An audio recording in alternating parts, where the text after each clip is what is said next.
Good morning. Thursday morning, November 12th. Trusting everyone is having a good week. Letitia Sexton, welcome. You're the first name that appears on my screen this morning. You get the prize. Kathy Smallwood, welcome to you. Barbara Richardson, Jim and Kathy Fuente, good morning to you. Jan Akins and Janisa Bush, good morning. Lori Cares, welcome to you today on this Thursday morning. Lori Agassi, good morning. Stacy Riggle. Stacy, welcome this morning in your cold area of our country. Glad that you're here. Jen Wiley, hey, welcome this morning. There's my mom, good morning to you.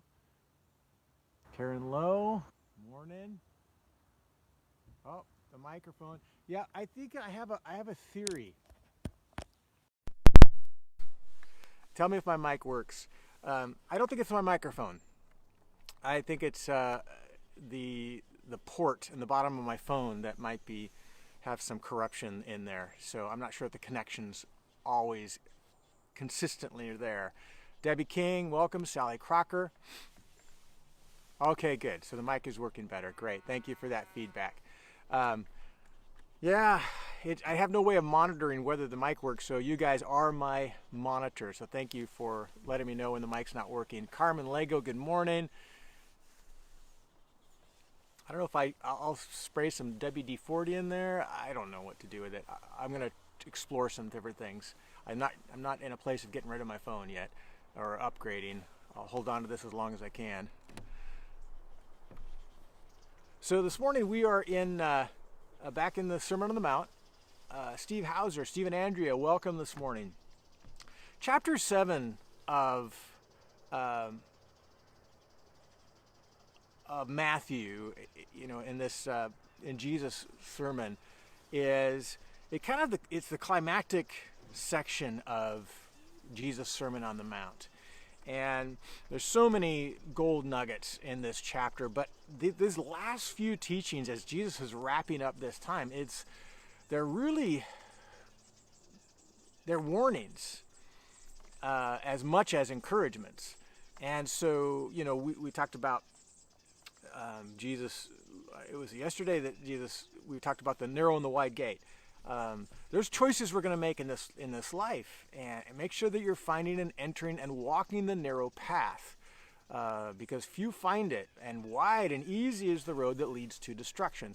So in there is a warning, and now he continues with this warning, and he actually says quite a bit about it, about warning against false prophets.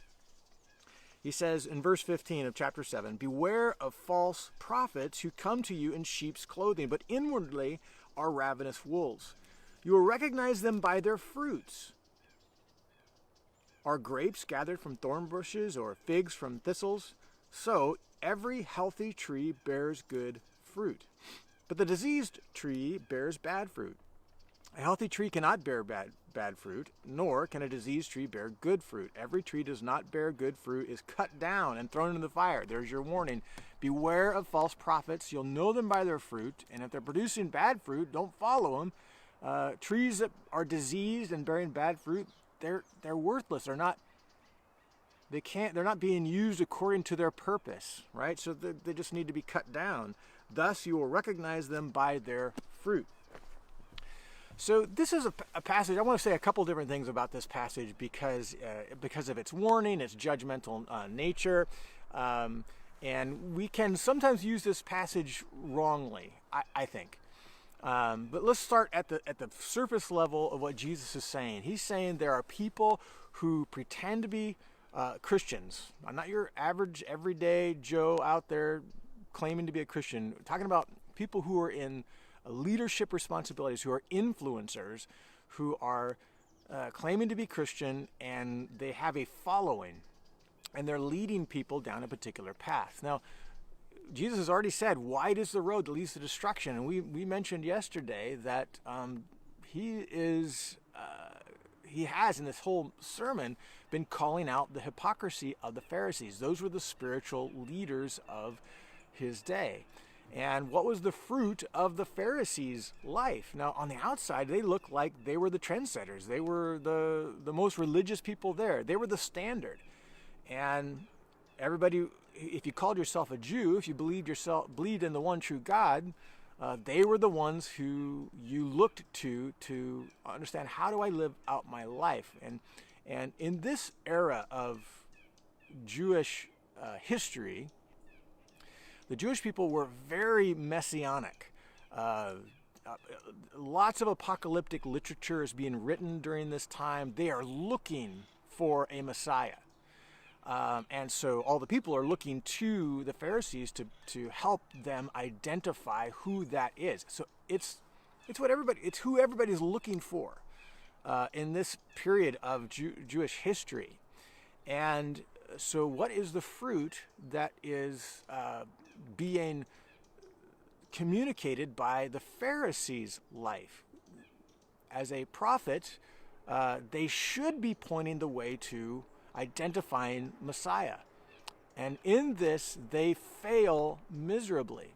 And what does Jesus has he been saying during this time? He says, you got to look into the heart. It's not just by external appearances that we are righteous. Our heart has to be made righteous. We've said this many times over the last several weeks. You know, you can avoid murdering people, but if you're hating someone in your heart, you're guilty. You can avoid adultery, but if you're lusting in your heart, you're guilty. You can pray and give and fast, but if in your heart you have false motives, you're guilty. And so there's a couple things happening here. One is Jesus is calling people to a deep understanding of our need for Jesus, because every single one of us fits in the category of a diseased heart. It's our sin nature, and it's not, even if we claim to know God and we externally do religious things and we are good moral people, Jesus says you're still failing in the area of the inward part of your heart that only God can see, and it's failing to produce the righteousness that God requires. And so we need Jesus. And so he's calling out the Pharisees. Wide is the road, and they're pointing that road. And in the end, their fruit is they pointed away from Jesus. They beheaded John the Baptist, and they crucified Jesus, called for the crucifixion of Jesus. Their hearts ultimately were corrupt. Their hearts were blinded, their eyes from seeing who Jesus was. When Jesus healed the blind man in John chapter 9, he says, blessed are the ones whose eyes can see. And Pharisees were there listening to him say this, and they said, oh, are you saying that we're blind? And Jesus says, no, it's the very reason you say you can see that you're being condemned. Because you claim to see, but yet you're rejecting Jesus. And so Jesus in this passage, in context, is saying, really, beware of those who claim to be Christians, who are leaders, who should be pointing the way to Jesus, but in the end, their hearts, the Pharisees, were full of envy and pride, and they end up condemning the very Messiah that whole generation was looking for. And so that's the historical context of that. And here's where I think more of an application for us. Obviously, there's an application when we see a lot of Christian leaders who are influential, leading people maybe toward Jesus, but their lives aren't reflecting the corruption of their heart is revealed in various ways. And an obvious example would be someone like Joseph Smith. Joseph Smith is a false prophet. He is the one who founded the Church of the Latter-day Saints, Mormons, and his corruption was actually, a part of it anyway, is in his understanding of good works and their role. And so so I'm backdooring this a little bit, coming back to an application to us. So you will know them, or you will recognize them by their fruit. And ultimately, someone like Joseph Smith was trying to lead people to Jesus, but in a false way, because it was through the avenue of good works.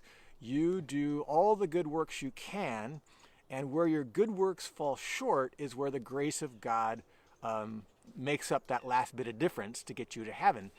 And so your question was, it's a works-based faith, and that's contrary to Scripture that says, no, we have a faith-based way to heaven. No amount of good works is going to get us to heaven. We need Jesus Christ. And this is where Mormons would agree with you, but they start with the works. We start with faith and trust in Jesus. And let me explain how I'm getting at this with this passage, because we can kind of reverse engineer this passage by starting with the works. We can be guilty of this as believers, both in our own lives and as we observe people around us. And it causes us to be judgmental and condemning. We condemn people around us, and we can fall victim to self-condemnation, because we're reverse engineering our faith, our relationship with Jesus, our relationship with God. We're starting with works, and that is supposedly leading us to faith. So we look at someone's life and we say, I wonder if they're a Christian, and we judge that based upon what level of works we see, or fruit, evidence in their life of faith. And if we see enough evidence, we say, yeah, they're a believer. But if we don't see enough evidence, we conclude, even if they say they're a believer, they're probably not, because we're reverse engineering this whole thing. And the same can be true in our own lives when we ask the question of ourselves. Now, I say I have faith in Jesus, but do I have enough works? And is there enough fruit in my life? And I've said this before, these categories that I think in is, I want to be the best husband that I possibly can be. I want to be a husband that's full of evidence of faith. I want there to be love and mercy and grace and moral character and patience and goodness and kindness. And I want all these attributes to be so evident in my life as a husband to my wife. But I'm telling you, because I have this fallen nature in me, along with the new nature of Jesus, all of my efforts to display the fruit of Jesus in me will come up short. I still get impatient. I get angry. I have pride. I have ego. All these things are still affect the kind of husband that I am. And I'm going to fall short of the standard that I hope. And what can happen is, if I start with my works, that's what condemns me. The same as being a dad. No one in this world thinks about their value more than if you're a dad or a mom, because you're trying to raise kids, and it's kind of this giant science experiment, because no one really knows the keys to raising a kid in the best way possible, but all of us really want that, right?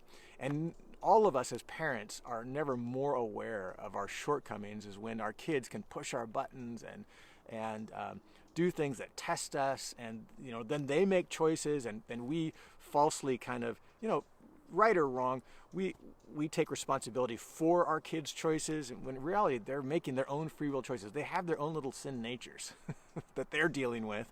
We're pointing them away, but they've pointing them to the way of Jesus, but they've got to make that choice for themselves as well. So sometimes we can take too much credit for the good choices our kids make, and we can take too much credit for the bad choices our kids make. But all of us, when we're trying to examine our life, and you can do this to every aspect of your life, we can reverse engineer our Christianity and judge ourselves based upon the amount of fruit that we see in our lives. And I'm just saying that's a road that leads to condemnation, either of others or ourselves. We have to always start with Jesus, not with the good works.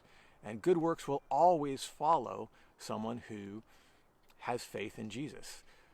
We can't profess faith and not have good works follow our life.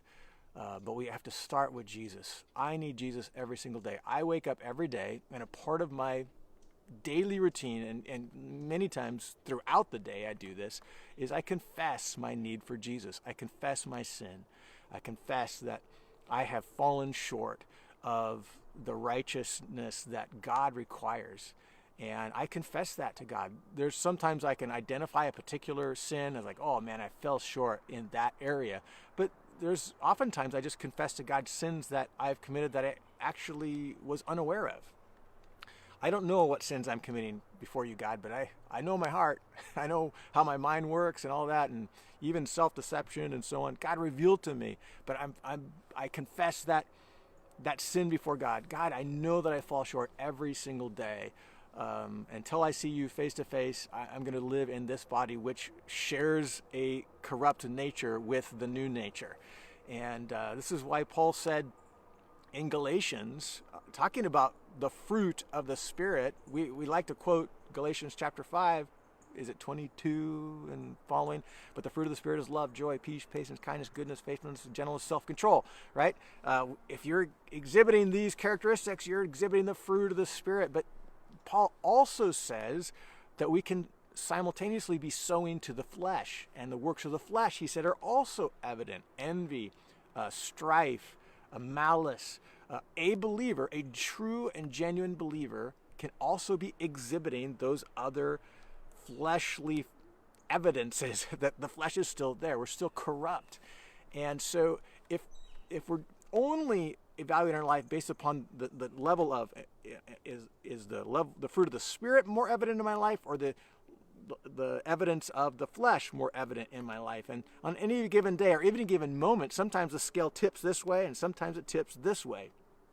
If we're judging our entire life based upon this evidence, which is doing this in our day, we're going to feel pretty condemned. We're going to kind of beat ourselves up a lot because we just never can measure up. Jesus says, that's exactly why I came. That's the whole purpose of the Sermon on the Mount. You need Jesus. We need Jesus before we're saved, and we need Jesus after we are saved. If we have faith in Jesus, the evidence of that faith will produce good works.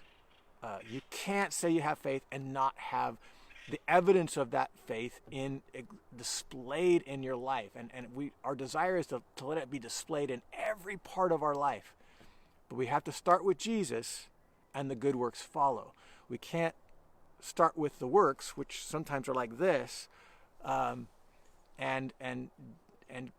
work our way backward to say whether or not someone has faith or whether or not my faith is valid. We just need to cling to Jesus and understand that faith produces fruit.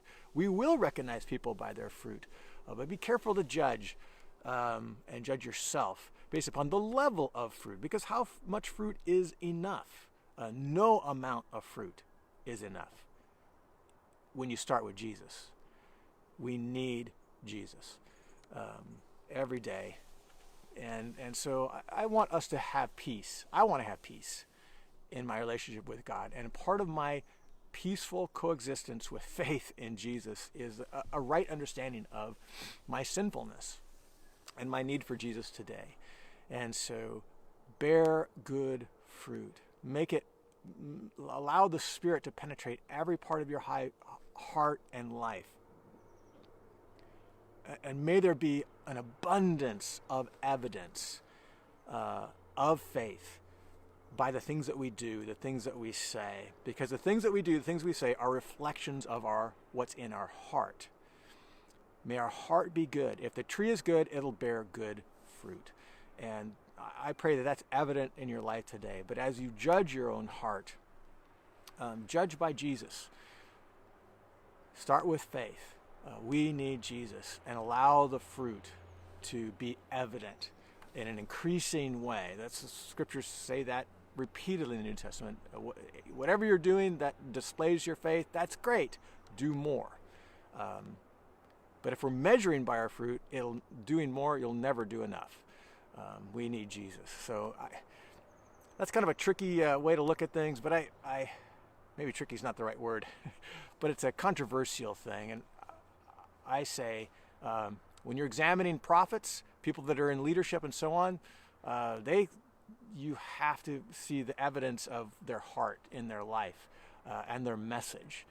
Are they pointing people authentically to Jesus, or are they simply saying be good moral people and we'll hope for the best, while they themselves harbor corruption in their own hearts?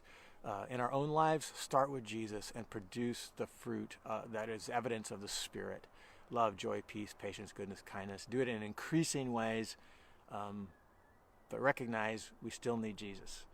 So this upcoming Sunday, we are moving to 2 services. So some of you early risers, are saying, yay, I love the 9 o'clock service.